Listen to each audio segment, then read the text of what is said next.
Good morning. How can you tell if a joke is a dad joke? It will become apparent.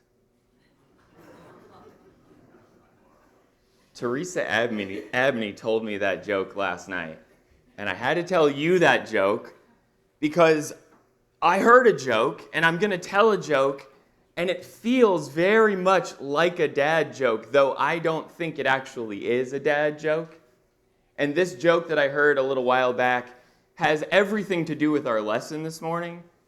And I just want us to get kind of centered around this idea that this joke is trying to convey. And it's not even really a joke in that it has a punchline, but it's just a funny thought. And that's why it's not exactly a dad joke. It's not going to become apparent, hopefully. But what is Jesus' greatest miracle? If you could think about all the miracles of Jesus, everything that Jesus did on this earth, what was Jesus' greatest miracle? Some might say, well, it was the walking on the water, right? Or maybe it was the raising Lazarus from the dead miracle. Obviously, the great miracle of Jesus' resurrection probably stands out as the foremost of all miracles, of course. But that's not what this funny train of thought is trying to lead us to. Here is the train of thought. Jesus' greatest miracle was that he was able to maintain a friendship with 12 dudes in his 30s. Now, obviously, we know that's not serious. Obviously, we know that's not true, or that's not Jesus' greatest miracle. It wasn't even a miracle at all, of course. I'm just going to give you that. I'll throw that out there. But have you ever thought about maintaining a close friendship with 12 dudes in your 30s? Sean, when you were in your 30s, did you have a friendship like Jesus had with his 12 disciples? I didn't. And even just the thought of thinking about having that close of a relationship with 12 guys, having a lot of very important work to do, how was Jesus able to do that? Jesus has something that not many of us have, in that Jesus had an eye towards the importance of friendship. He really valued these close relationships that he had on this earth. And I think when we look to Jesus, when we look at his example, we are going to see how important it is for us to invest our time and our energy into these close relationships. And so, following on from my last lesson that I called in this series that we're doing 2 by 2, that lesson was called 2 is 1 and 1 is none. How we all need a backup, and how we looked at the Proverbs, we looked at some wise sayings, and I was really trying to get us to just solidify on the fact that friendship is important. Hopefully we walked away from that conversation realizing the importance of friendship. And at the end of that lesson, I asked this question: what obstacles do you need to overcome in order to be a better friend? And I wonder if anyone's thought about that question since that lesson. If you could stop for a minute and you could think about all the things that stand in your way today, in 2024, in February, what stands in your way from you developing close, intimate relationships with other people?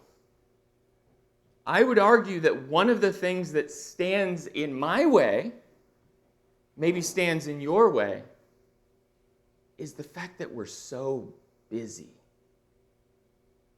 Does that resonate with anyone? Does that resonate with anyone? We're so busy. We've got so much to do. Now, maybe if you're retired in this room, maybe you've got tons of time and you're luxuriating out on your back balcony or whatever. I have a feeling that even if you are retired, you're busy. You got a lot of stuff going on, like we all do. Maybe you're not as busy, but maybe you're just zapped. Maybe you're just tired. Maybe you are you've just run, you're at the end of your rope. Maybe you just don't have the energy that you need to go out and invest in these kinds of close, meaningful, deep relationships.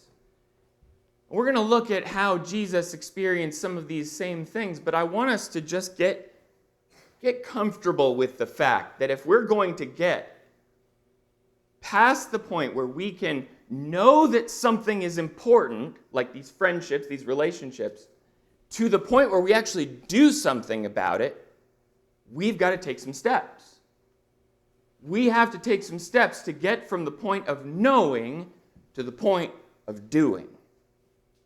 And so let's talk about that for a little bit this morning. Actually, to start off, I want to ask ourselves this question. What do you like to do with friends? I mean, this is a real surface-scratching kind of icebreaker type question. What do you like to do with your friends? You like to go to a basketball game together? You like to sit down and dinner together? You like to have your friends over to the house? Do you like to sit around and watch sports on TV? Like, what do you like to do with your friends? Go camping? Sit around and watch a movie or something? If you think about the things you like to do with your friends, can you imagine inviting 150 people to do that same activity with you? Just picture it. Picture that, right? Picture sitting in front of your friend at a coffee shop, and you like to sit there and talk and get to know each other. Would you like to do that at a coffee shop with 150 people? Would you like to sit down at a sporting event and bring 150 of your friends to the sporting event? I mean, the reason why I'm asking this question is because when we think of friendship and things we like to do with our friends, oftentimes, I believe, we're thinking of intimate moments with friends. Does that make sense? We're thinking about things that we can do with a small number of people. That's because when we follow Jesus' example, yes, he had 12 close friendships, but you know how many other friendships he could have had? You know how many other people he could have been spending his time with? Thousands of people. Jesus had crowds and crowds of people following him around all the time, but you know that he didn't have a close inner circle of thousands and thousands of people. And so in the last lesson, we considered that proverb from Proverbs 18 that was talking about how a man of many friends may come to ruin, but there is a friend who sticks closer than a brother. And the focus there that we talked about for just a few minutes in that lesson was that it's not about quantity, it is about quality. And so the big idea here in this lesson, what was Jesus' greatest miracle? Well, could it have been that he knew about friendship more than any of us do?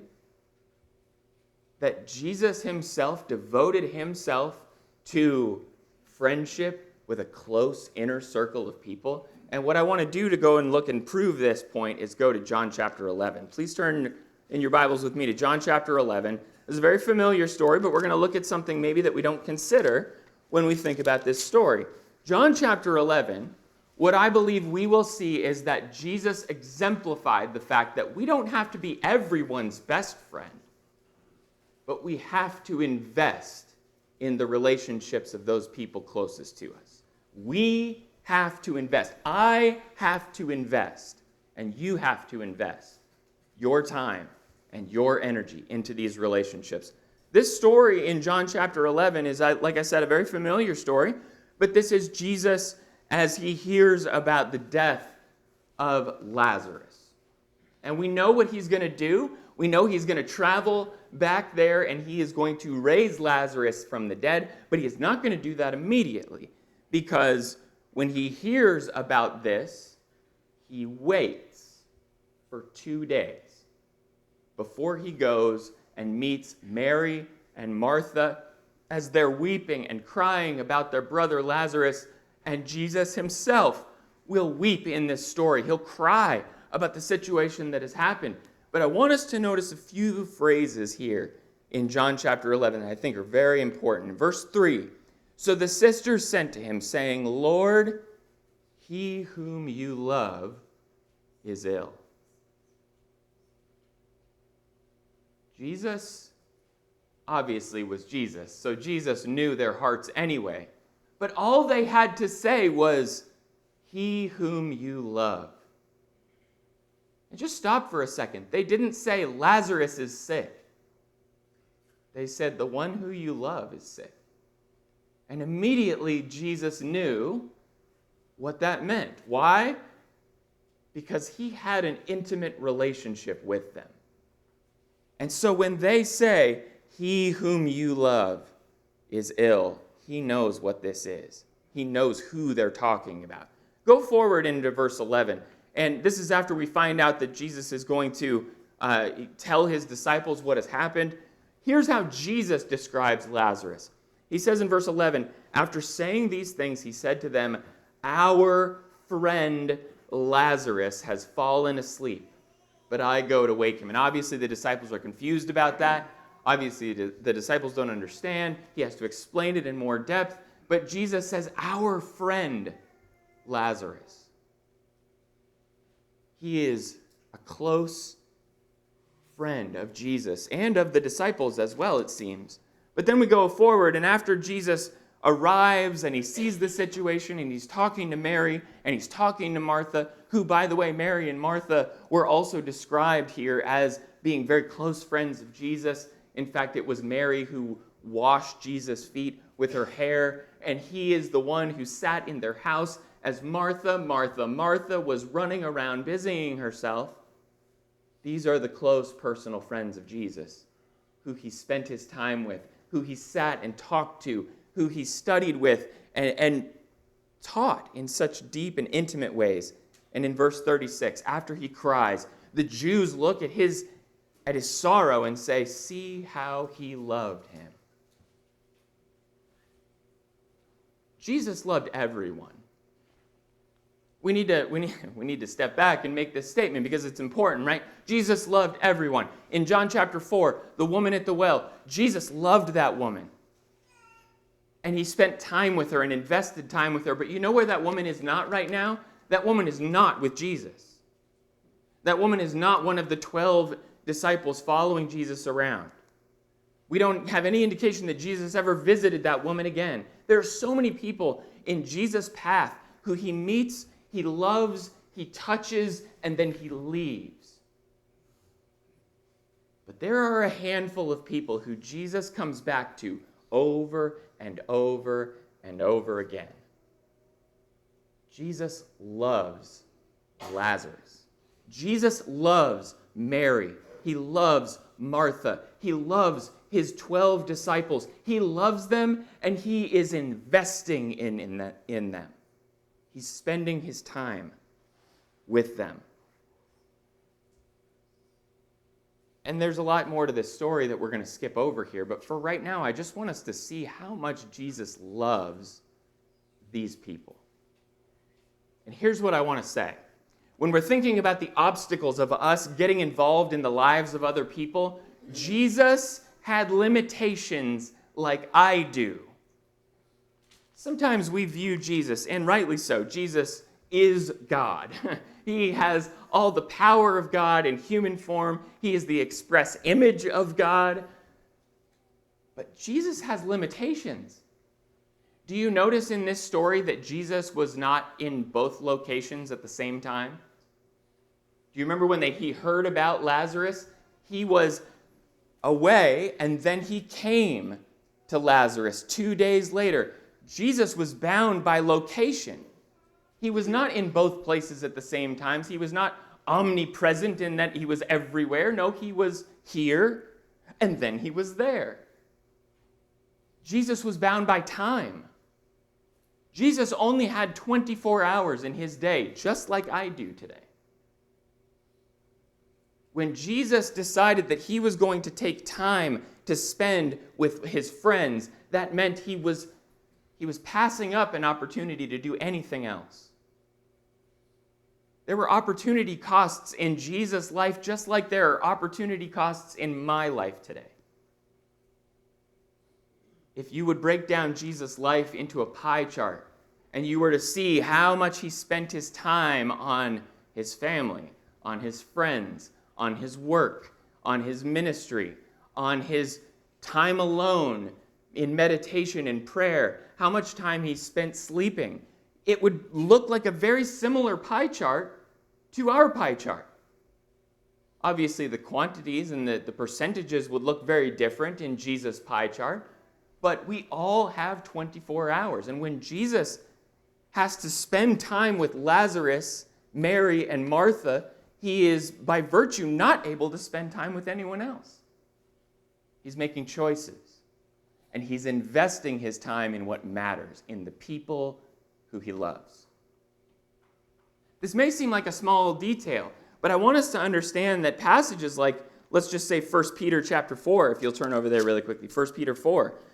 1 Peter 4 highlight for the Christian, at least, how important love is and what love will do.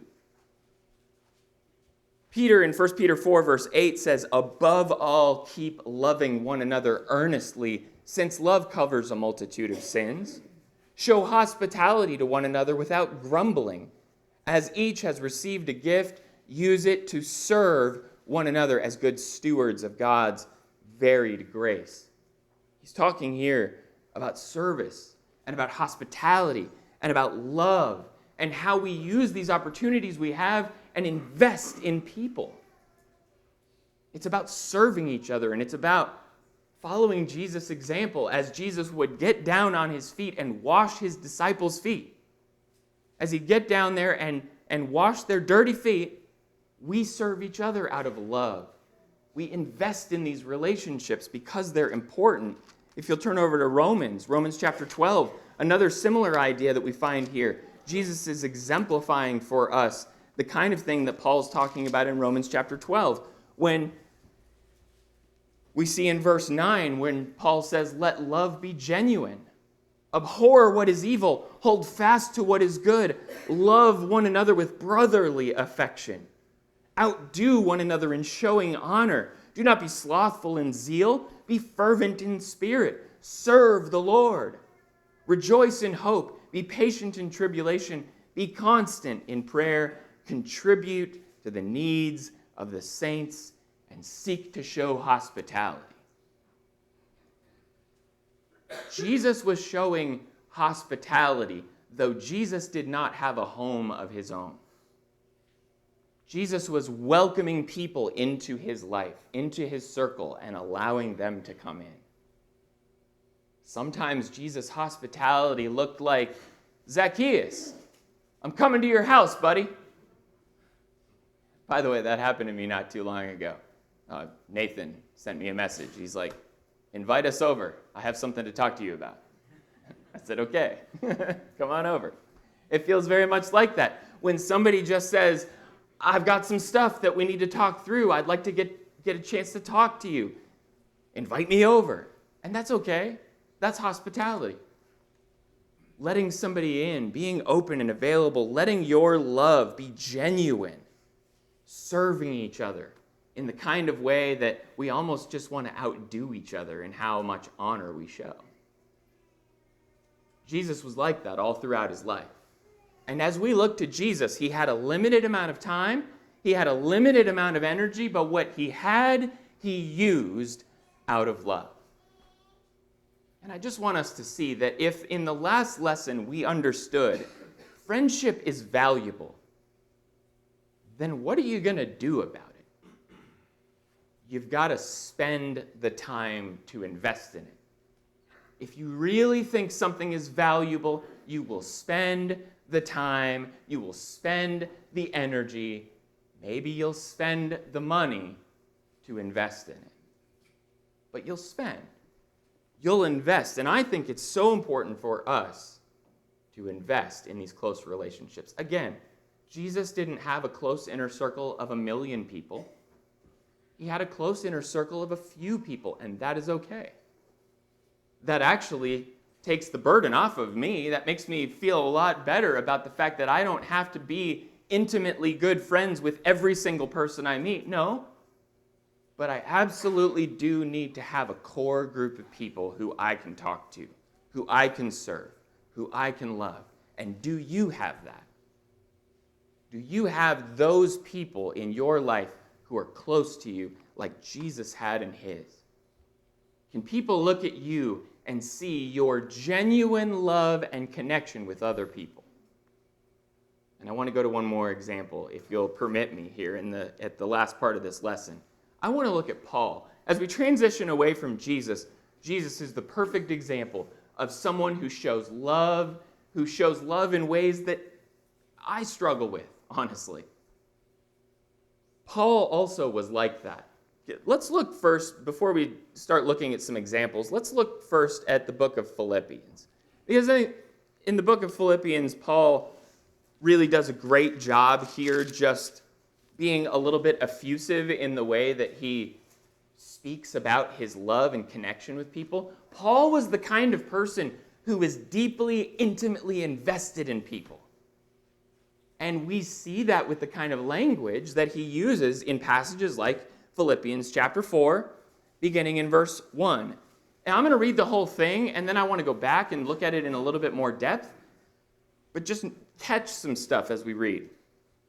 Therefore, my brothers, whom I love, whom I long for, my joy and crown, stand firm thus in the Lord, my beloved. I entreat Euodia, and I entreat Syntyche to agree in the Lord. Yes, I ask you also, true companion, help these women who have labored side by side with me in the gospel, together with Clement and the rest of my fellow workers whose names are in the book of life. This is one of these verses that sometimes we just kind of skip right over because it's at the end of a letter and, oh yes, this is where Paul talks flowery about all kinds of people, right? Well, notice the language that he's using. Therefore, my brothers. There is a friend who sticks closer than a brother. These are the kinds of people who Paul has invested in. These are the kind of people who Paul loves. Paul views them as family, whom I love and long for. I mean, that language there, he wants to be connected with them. He wants to be a part of their life. My joy, my crown. He's invested in them. You can see that from this language. My joy, my crown. And then he calls them my beloved. I mean, come on, Paul. You don't need to be so flowery. It's funny. What was Wednesday night when we were driving? There was like teddy bears and roses and all kinds of plastic bags full of stuff on the corners of every street as we were driving in. You know, because it's a special day. It's a day of love, right? Everything is Valentine's and flowery and all sorts of things. And you start thinking about how wonderful love is. And I turn over to Sherilyn and she's like,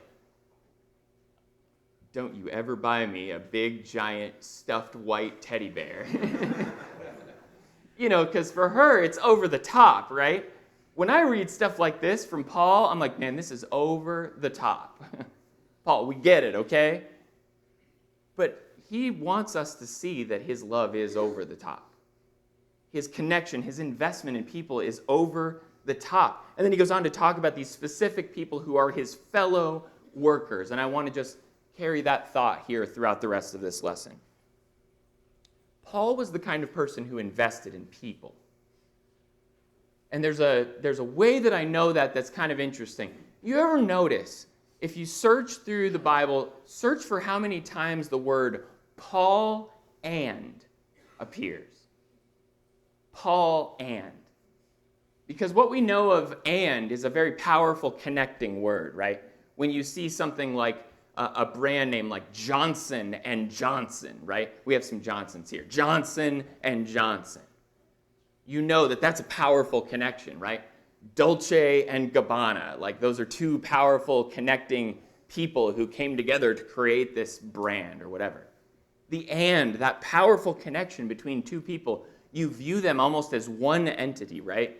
And when we go through the Bible, especially in the book of Acts, and you start looking at the phrases Paul and, you will find a lot of people that Paul is connected to. But one of the first times that we see it, actually Paul isn't the first one in the list. It's in fact in chapter 13 of Acts where we see Barnabas and Saul.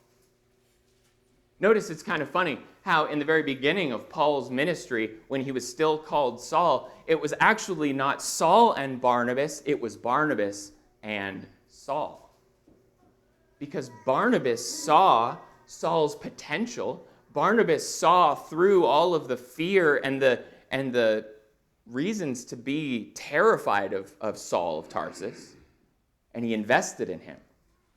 Barnabas risked his neck for Paul, and he put himself out there so that Saul could be welcomed in and accepted by the churches.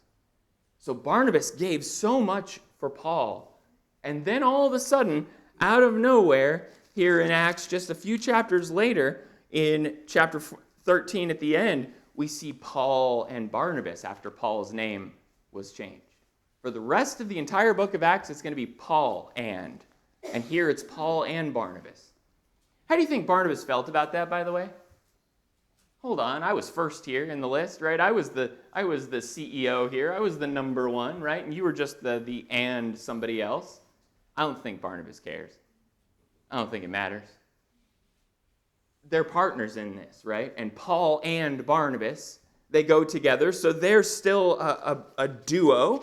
But then we see, obviously, at the end of chapter 15, they separate from each other. There's a sharp disagreement between them. By the way, everything's still fine with Paul and Barnabas. But they're going to separate from each other, which is actually winds up being a good thing because Barnabas goes off with Mark, and Paul and Silas start taking over. And now we get another and. Paul now invests in Silas and is able to put his time and attention into training up and helping Silas to be a good worker for the Lord. And together they go out and fight the good fight. They sing together in a prison cell. They do all sorts of things together. There are times where these two men are in the thick of it together. And they're right there, connected to each other, Paul and Silas. Well, then we're going to see Timothy pop up on the scene. And Paul, who by all accounts is probably older at this point, now has to deal with this young whippersnapper over here, this young evangelist who now he gets to invest in and train. And we see so often throughout the letters how Timothy also will invest in Paul and help him and serve him. And the two of them will be just knit together. Paul being an older man, Timothy being a younger man. And then we also see Paul and Titus. Now, if there was anybody who was going to be different from each other, it would be Paul, the Jew of Jews, quote unquote, and Titus, a Gentile. These two people who are so different from each other are now going to have to figure out how do we work together, and they do. And it's Paul and Titus, and they get to work together. And then if you start thinking back, one of the most powerful thought processes, I think, is in 2 Timothy chapter 2 and verse 2, where Paul uses one of his and connections to send and pay it forward to other people. Notice what Paul says to Timothy in 2 Timothy chapter 2, verse 2. And what you have heard from me in the presence of many witnesses, entrust to faithful men who will be able to teach others also. And so what Paul is leveraging here, I'm going to train you so that you can train others, so that they can train others. Paul understood that his investment in Timothy specifically was going to result in Timothy's investment in other people, and that chain would continue. And what a powerful example here that Paul is leaving for us. And if you really want to get down to brass tacks at the end of all this, 2 Timothy chapter 4, if you're already there, in verse 9, again, another one of these verses that we skip over sometimes, but Paul says this, do your best to come to me soon, for Demas, in love with this present world, has deserted me and gone to Thessalonica. Let's just be honest. Sometimes when you invest in a friendship, it doesn't always work out.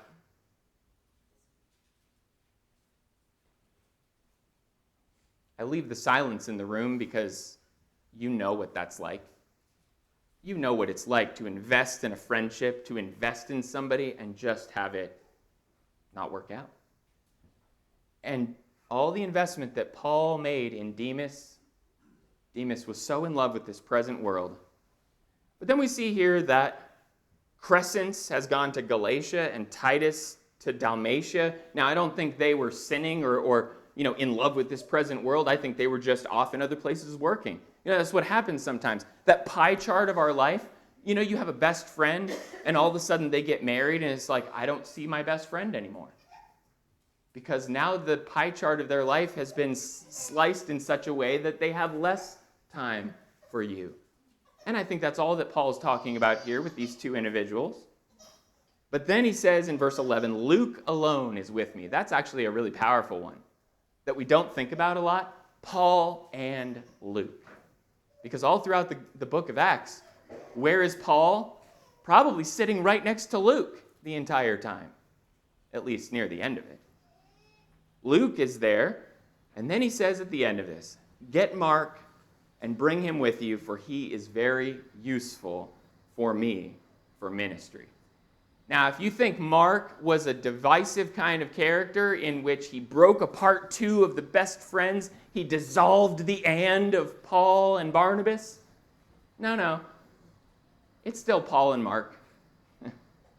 Paul still loves Mark. Paul's still willing to invest in Mark. He's not so caught up by what Mark did one time a long time ago where he's holding it against him and he's never going to let him forget about it. No, Paul still loves Mark. What a powerful example of somebody who lived his life investing himself in others. Paul was a great example of that, just like Jesus was a great example of that. And here's the question that I want us all to ask ourselves.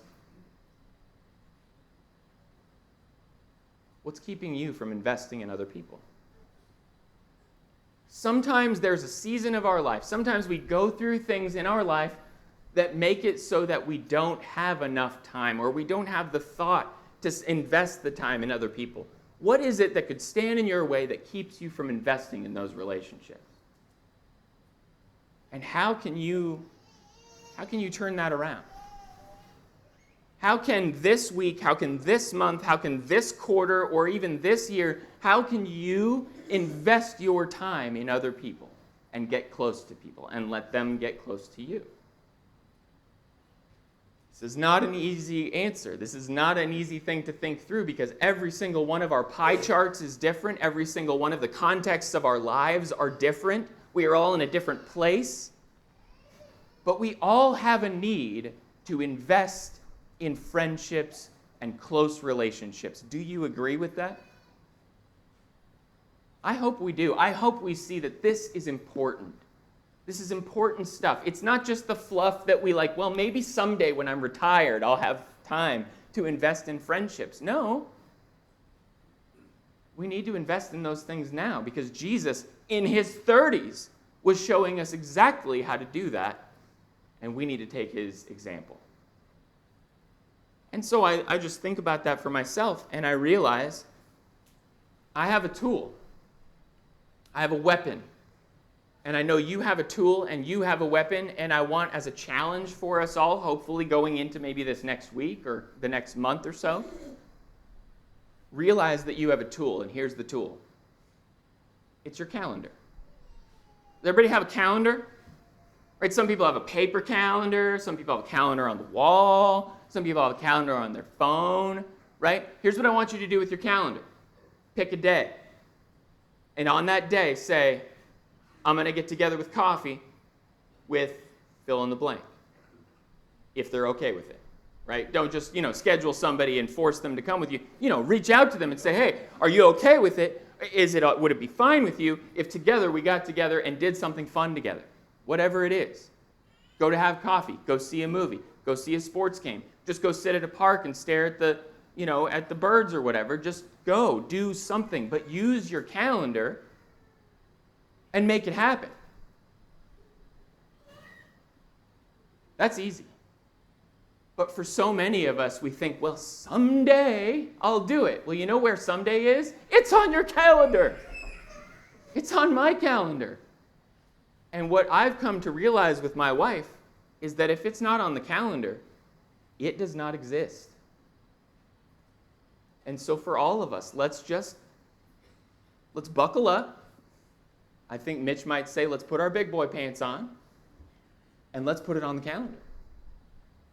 Because I think for all of us, we see the value in it. We know that we do want to do it, but let's actually take the action and make it happen. And I think this lines up with some of the goals that our elders have put forth for us this year as well, about hospitality, getting involved with each other, getting more familiar with each other. And what better way to do that than scheduling some time to be together? Jesus was able to do it with 12 of his close friends. Maybe you can find some folks and learn how to do it too. So that's the lesson. Thank you for your attention and participation. Here's the thing, though. No matter what happens with our friends in this world, in John chapter 15, we learn that Jesus is our best friend. We will never have a friend like Jesus. There will never be anyone who loves us more than Jesus because he laid down his life for us. And what he wants from us is our obedience. And if you're ready to obey his voice this morning and give your life to him in baptism, we would love to help you do that today. Please come as we stand and sing. While we pray.